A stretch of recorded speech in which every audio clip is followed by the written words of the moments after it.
So ito nga po guys, i-press ko na po sa inyo ating ginagamit sa ating sound system pagka po tayo may event.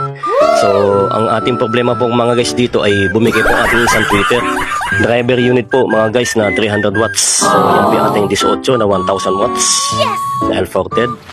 So yan po yung ating D12. Bali po yung isa niya mga guys ay nasira po ang tweeter.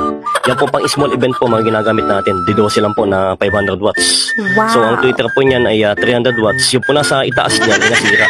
So bubuksan po natin guys yan at pakita ko po sa inyo laman. Itong laman ng ating mid-high na ito. So yung ating L410 na D15 na 1000 watts. Yan naman po yung ating mid-high na 1000 watts din po.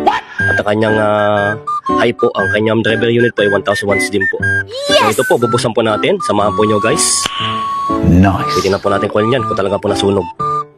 So yan po. Ito nga po guys, yan po yung likod ng ating D12 na size 12 na speaker. Ito bubuksan na po natin para po may price ko sa inyo. Mapakita ko po sa inyo laman kung ano po laman ito. So ito guys, buksan na po natin. So ito nga po guys, buksan na po natin. Ito po yung ating ginagamit na capacitor na 2.2 microfarad. Hindi na po tayo gumamit ng divided network mga guys dahil po meron tayong crossover. So ito nga po ang ating 300 watts na driver unit. Ang pagbubukas po ito mga guys ay paano lang po, papilik. So yan po ating voice coil. So ito nga guys, talaga po nga nasunog. Sunog po yung coil niya mga guys, talaga po nangitim na. So kailangan po natin sa nampalta ng bago.